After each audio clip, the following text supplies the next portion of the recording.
bonjour et bienvenue dans la quotidienne de School TV, l'émission qui vous raconte l'éducation au quotidien. Au sommaire aujourd'hui, pourquoi les Français sont-ils toujours aussi mauvais en anglais, notamment à l'oral? Comment progresser surtout?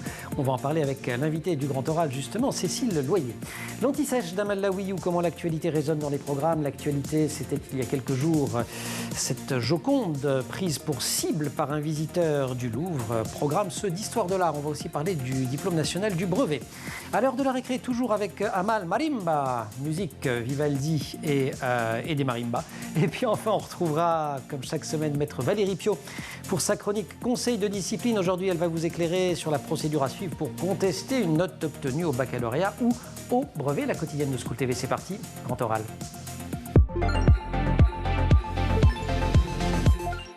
Les Français nuls en anglais, c'est un peu plus malheureusement qu'une idée reçue. Je cite une étude du CNESCO, le Conseil national d'évaluation du système scolaire. Elle date de 2019. À la fin de la classe de 3e, 75% des élèves ne sont pas capables de produire une langue globalement correcte en anglais. L'anglais, qui est pourtant une langue essentielle pour s'insérer, auparavant pour réussir ses études. On demande souvent de valider le niveau par un test comme celui que propose Cambridge. Et l'invité de notre grand oral, c'est justement Cécile Loyer, responsable communication de Cambridge en France. Bonjour Cécile. Bonjour Emmanuel. Alors Cambridge, ça a un lien avec l'université puisque c'est une fusion en fait entre le département entre Cambridge Assessment English, qui est un département de l'université de Cambridge qui fait des tests et des examens, et Cambridge University Press. J'essaie de mettre l'accent à chaque fois, c'est ça que je perds un peu de temps. C'est mon côté jubilé de la reine et tout, je suis un petit peu encore. Sur ces difficultés des Français, pourquoi? Pourquoi? Parce que le français est une langue très forte. Et donc, ça veut dire quoi? Ça veut dire que politiquement, on a tendance à ne pas vouloir faire rentrer une autre langue dans notre quotidien. Quand vous dites le français est fort, vous voulez dire la francophonie, la langue française, francophonie, voilà, exactement. Qui a longtemps été langue officielle, qui l'est encore d'ailleurs dans certaines organisations internationales, dans certaines compétitions sportives. Absolument. Alors, il y a ça. Et puis ensuite, il y a le fait que les Français ont voulu beaucoup privilégier le multilinguisme. Donc, finalement, ne pas favoriser une langue par rapport à une autre. Donc, à la différence, par exemple, des petits Espagnols, les Français apprennent 2 langues étrangères. Donc, ils sont un peu moyens dans les deux. On en parle mal d'eux. Voilà, exactement. Alors que les Espagnols, ils ont mis le paquet sur l'anglais et ils sont bien meilleurs en anglais aujourd'hui que les Français. Il y a aussi des raisons biologiques, je crois, notamment quand on est tout petit, si on n'a pas été plongé dans un bain linguistique, c'est plus compliqué après. Oui, c'est-à-dire que si on n'ouvre pas son oreille à d'autres langues avant l'âge de 6-7 ans, ce que disent les linguistes, eh bien, effectivement, on se referme et on laisse tomber, on se referme à tous les sons qui ne nous servent pas dans notre langue. Quand vous dites « on », ce n'est pas une posture morale, c'est dans le cerveau. Absolument. Les neurones se ferment en disant « j'ai pas besoin de ça, exactement, j'enlève ». Le « the » qui n'existe pas en français, eh bien, évidemment, on l'a laissé tomber, on va dire. Et est-ce qu'on peut rééduquer alors cette oreille? Parce qu'il y a quand même la plasticité neuronale. Absolument. Qui permet de reconnecter des synapses. Alors, le mieux, c'est de démarrer très tôt. On est vraiment partisans, nous, du démarrage très tôt pour l'apprentissage de l'anglais. Et puis ensuite, évidemment, il y a tout ce qui est immersion. Alors, immersion directement dans le pays, évidemment, mais aujourd'hui, les séries télé, Internet, même en sortant dans la rue, on peut entendre des accents. Donc, il faut s'ouvrir vers le monde, en fait. S'ouvrir vers le monde et vers le monde anglophone en général. Parfois, on a l'impression qu'on comprend mieux, c'est pour un ami que je vous demande ça, l'accent américain que l'accent anglais. C'est très vrai. C'est très vrai parce qu'en fait, il y a moins de... disons, l'américain est plus simple. En américain, on prononce tout et on ne fait pas des petites variations d'intonation. Il y a moins d'accent, on va dire, même si on a l'impression que l'accent texan, c'est insupportable. Mais disons, par exemple, l'anglais l'américain de la côte Est est très facile à comprendre, oui, pour un Français. J'ai tout compris.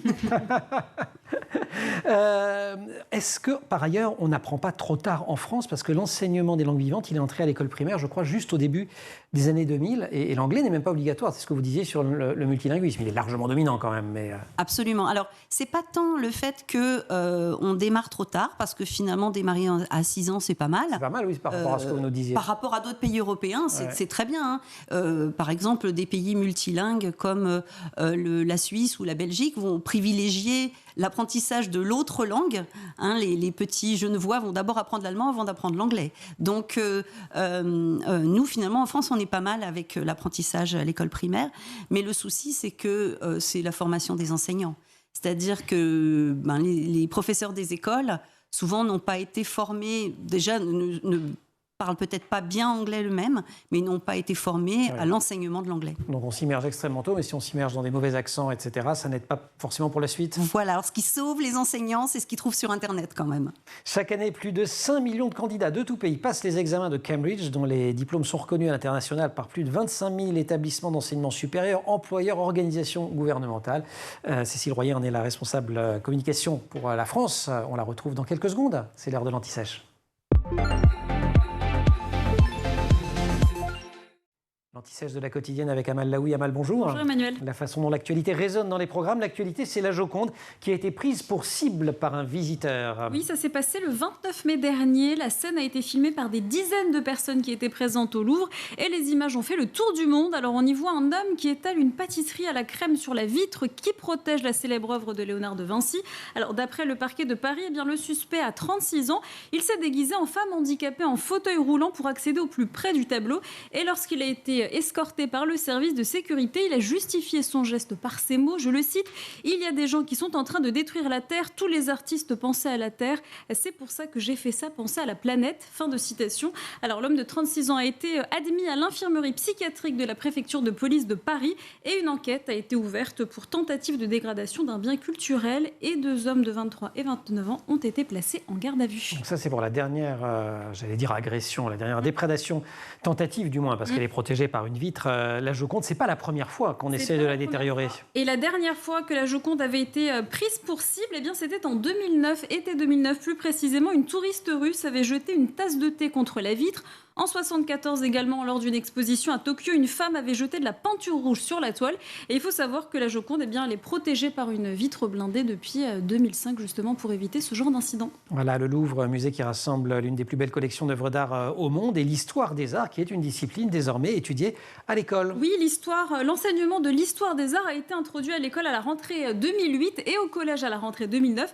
Alors cet enseignement, il faut savoir qu'il est obligatoire à tous les niveaux de la scolarité, aussi bien à l'école, au collège et au lycée, et il a pour ambition de transmettre à chaque élève une culture artistique commune, fondée sur des références précises, diversifiées et inscrites dans leur dimension historique. Et pour accroître un petit peu le statut qu'a cet enseignement, montrer son importance, l'histoire des arts fait partie des épreuves du diplôme national du brevet. Oui, une épreuve orale obligatoire depuis 2009. Alors chaque établissement organise l'enseignement d'histoire des arts de manière autonome et grâce aux ressources qui sont offertes par le patrimoine artistique local.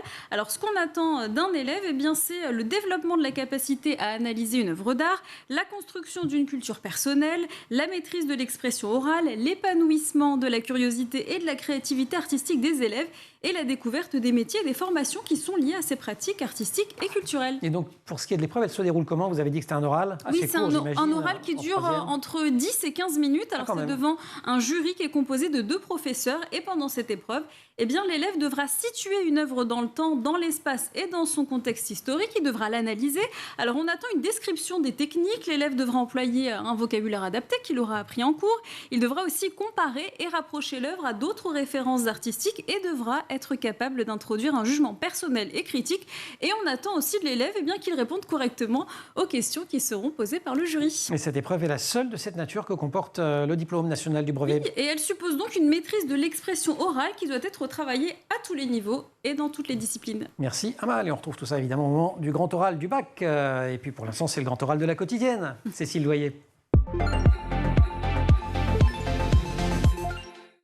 Cécile Loyer, responsable communication de Cambridge en France, est l'invitée de notre grand oral et avec elle on parle enseignement de l'anglais et certification. Alors, vous proposez plusieurs types de certifications. Il y en a pour les enfants, les adultes, les enseignants, etc.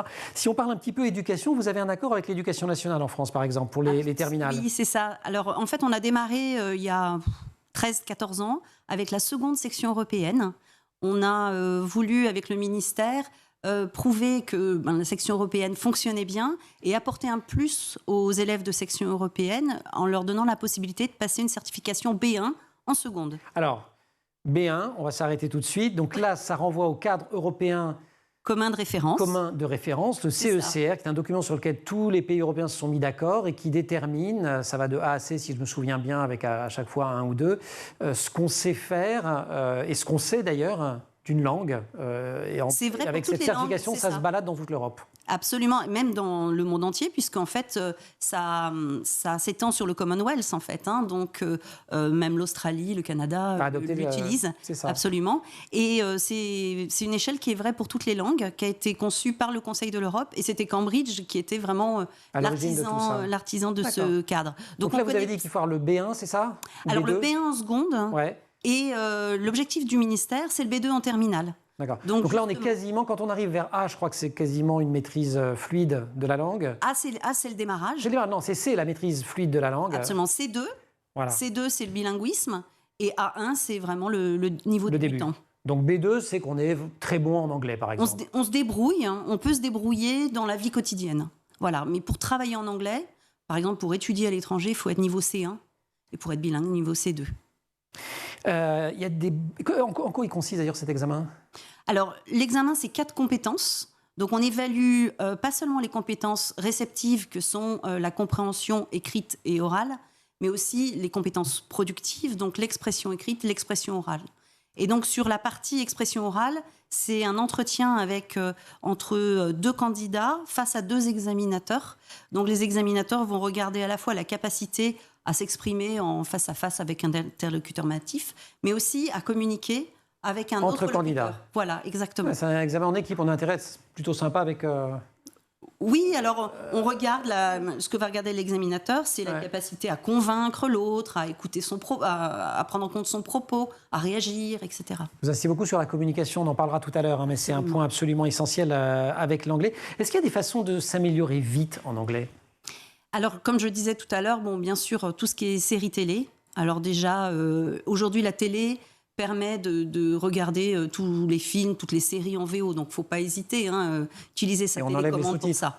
Et alors, on enlève les sous-titres. Alors, dans un premier temps, on met les sous-titres en anglais, ça peut être bien.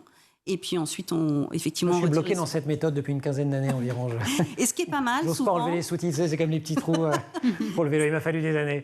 Ce qui est bien, souvent, c'est de regarder des films qu'on connaît déjà, qu'on a déjà vu en français. Oui, on n'est pas pris par le... Voilà, alors du coup, on va... Suspense. C'est un peu comme quand on lit des livres qu'on a déjà lus en français. Voilà, on va plus se concentrer sur des points de vocabulaire qui peuvent nous intéresser ou des idiomes, par exemple. Ça, c'est pour l'immersion. Et vous avez dit l'importance de l'immersion, entendre les accents, se plonger dans une langue. Mais pour ce qui est de l'expression, de la pratique, le temps de pratique, par exemple, à l'école, il est absolument dérisoire. Comment on fait ? Malheureusement, je pense qu'il faut aller rentrer en contact avec des natifs. Voilà. C'est aussi le problème qu'il y a à l'école, c'est qu'il n'y a pas assez de natifs. Aujourd'hui, le CAPES fait que... CAPES, certificat de concours qui permet de devenir professeur dans le secondaire. Il exclut d'office, en fait, les natifs, parce qu'il est très, très compliqué à passer pour des natifs. Et finalement, le CAPES, ce n'est pas une certification... pour enseigner l'anglais, déjà c'est passé par des gens qui connaissent très très bien la langue d'un point de vue littéraire, mais aujourd'hui c'est pas l'attente de l'apprenant finalement l'anglais. Il y a besoin de personnes qui savent le parler, qui savent communiquer avec. Voilà. Alors on est aussi spécialiste de l'enseignement de l'anglais. On conçoit des certifications pour cela. Et je voyais que quand vous enseigniez à des professeurs, c'est pas tellement la langue à la limite. C'est-à-dire, c'est pas le plus compliqué, mais c'est plutôt la façon d'enseigner. Voilà, c'est tous les petits trucs, comment on reprend un élève sans le reprendre, tout ce qui est activité ludique, et en plus, ça évolue énormément aujourd'hui parce qu'on va partir de TED Talks, on va partir de ressources numériques. Les TED Talks, c'est des conférences TED. Les conférences TED sur Internet. Voilà. On va plutôt partir de choses comme ça pour susciter l'intérêt de l'apprenant. Susciter l'intérêt de l'apprenant. On va continuer à parler de tout ça, Cécile, avec vous. Pour l'heure, c'est la récré. On va susciter l'intérêt des apprenants en musique grâce à Amal. C'est une récré musicale. Pour vous faire plaisir, Emmanuel, vous êtes un peu pour faire plaisir à tous. Alors, direction donc l'Afrique du Sud avec ses élèves qui jouent du marimba. Regardez.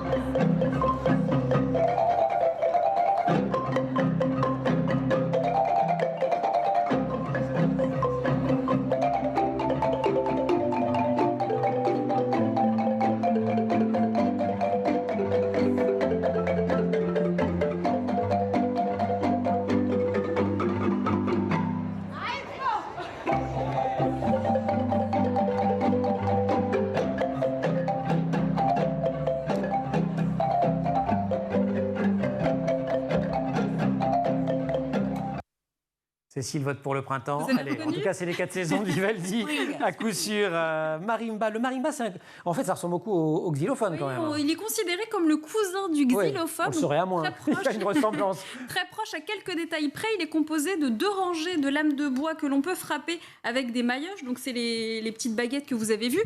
Alors, ce qui le différencie du xylophone, eh bien, ce sont les tubes de métal utilisés comme résonateurs que l'on trouve sous les lames et qui sont plus longs. On n'est néanmoins pas totalement sûr des origines de cet On instrument. n'est pas vraiment sûr de son origine. Alors, le marimba a probablement été apporté en Amérique latine par des esclaves africains, mais on dit aussi qu'il a des origines préhispaniques. C'est un instrument traditionnel très populaire en Amérique centrale. La musique marimba et les chants traditionnels de la région sud du Pacifique colombien ont même été inscrits au patrimoine culturel immatériel de l'humanité par l'UNESCO. C'était en 2010. Xylophone qu'on trouve dans un certain nombre d'écoles ou de collèges, c'est un instrument qu'on recommande souvent pour l'éveil musical. Oui, parce qu'il existe plein de petits xylophones adaptés aux enfants très jeunes. C'est un instrument très intéressant pour l'éveil musical parce qu'il permet à l'enfant d'apprendre à manier les baguettes, donc avec la précision, la force, on apprend le rythme, la motricité. Ça permet de stimuler son attention en reconnaissant de mieux en mieux les notes et de développer sa créativité, tout ça en s'amusant. Merci beaucoup pour cette récré musicale. On reprend le grand oral avec Cécile Loyer.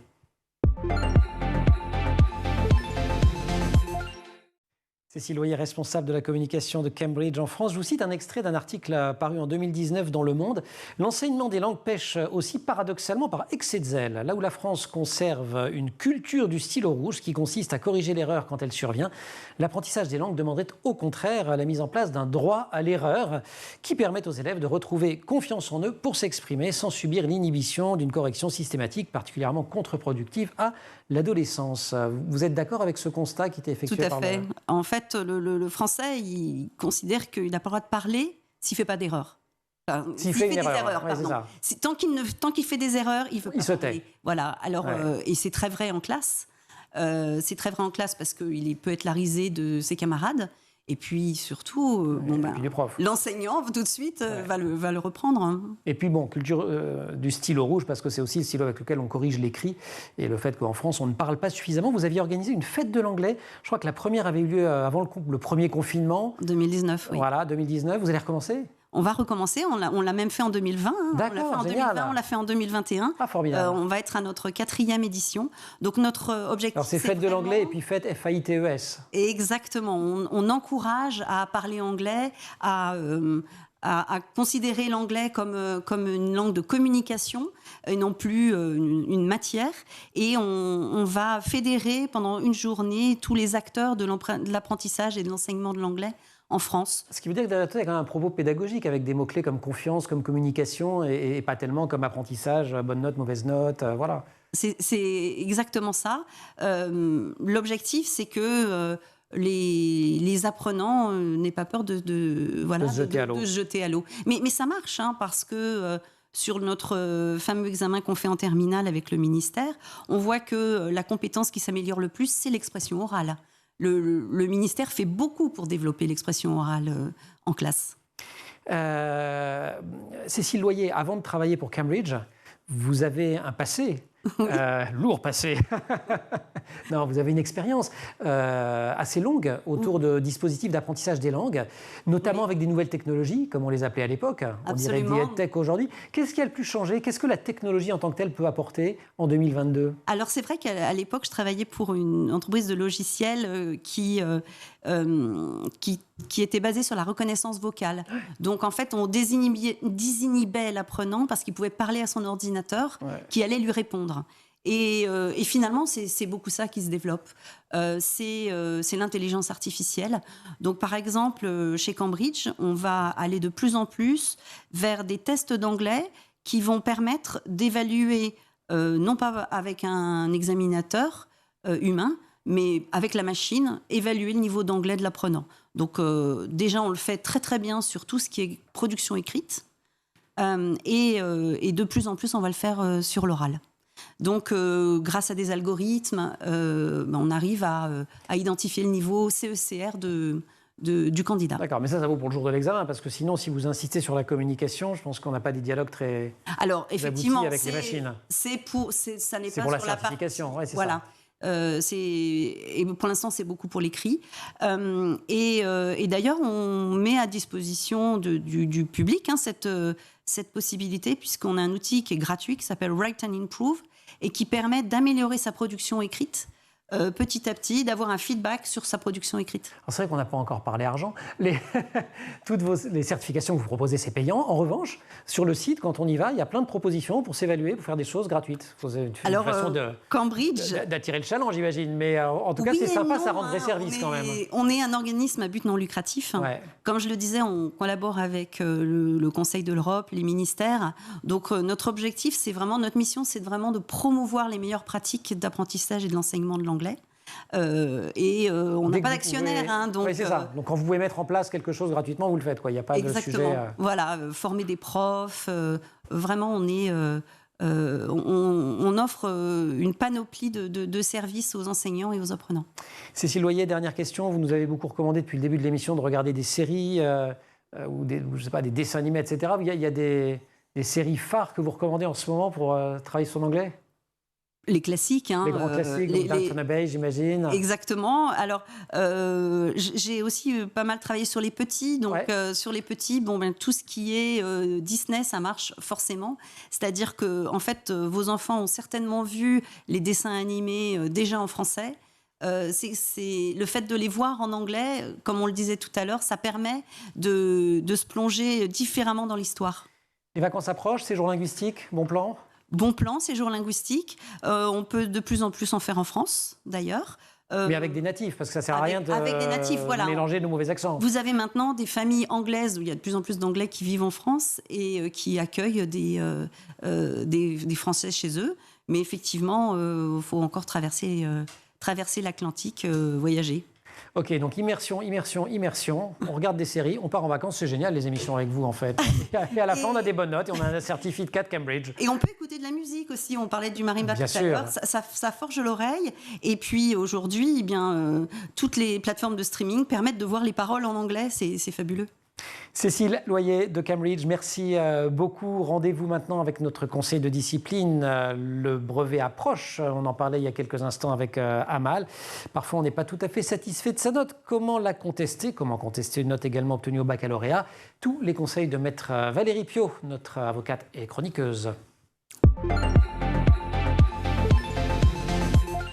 Bonjour, nous allons voir ensemble comment éventuellement contester les résultats obtenus au bac ou au brevet des collèges. Premier point, la communication des copies.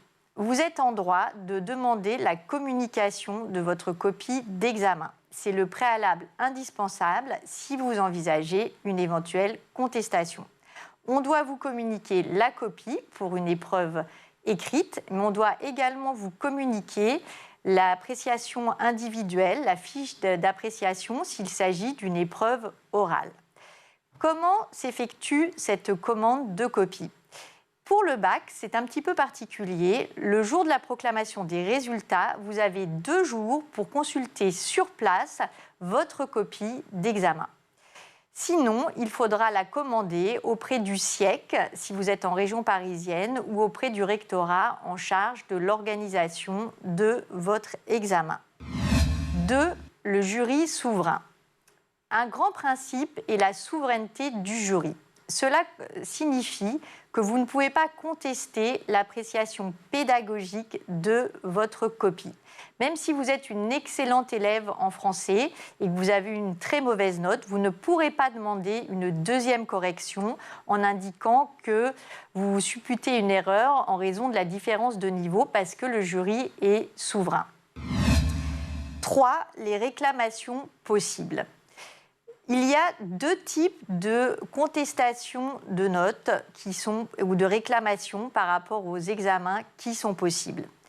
Le premier type de réclamation consiste à invoquer un déroulement anormal de l'examen. Vous invoquez des conditions d'examen qui ne se sont pas passées dans la légalité. Par exemple, des conditions matérielles. Si vous êtes bénéficiaire d'un aménagement scolaire, par exemple, et que vous n'avez pas bénéficié du tiers-temps auquel vous avez droit, c'est une condition anormale de déroulement de l'examen. De même, si vous n'avez pas disposé du temps nécessaire de préparation, par exemple. Dans ces cas-là, je vous conseille d'essayer de réunir des témoignages d'autres personnes qui pouvaient être présentes. Il y a également le cas, éventuellement, d'une attitude anormale de l'examinateur. Dans ce cas-là, le rectorat diligentera une enquête. Le deuxième cas possible, ce sont les erreurs matérielles, d'où l'importance de demander votre copie pour vérifier qu'il n'y a pas eu d'erreur, par exemple de décomptage des points dans votre copie ou une erreur de report de la note obtenue sur de la note que vous avez obtenue qui se trouve sur votre copie ou dans votre fiche individuelle d'appréciation. Quelles sont les modalités 4 de recours par rapport au baccalauréat ? Si vous entendez contester, vous adressez un recours gracieux auprès du SIEC en région parisienne ou du rectorat en charge de l'organisation de votre examen par lettre recommandée avec accusé de réception. Le rectorat a 2 mois pour répondre.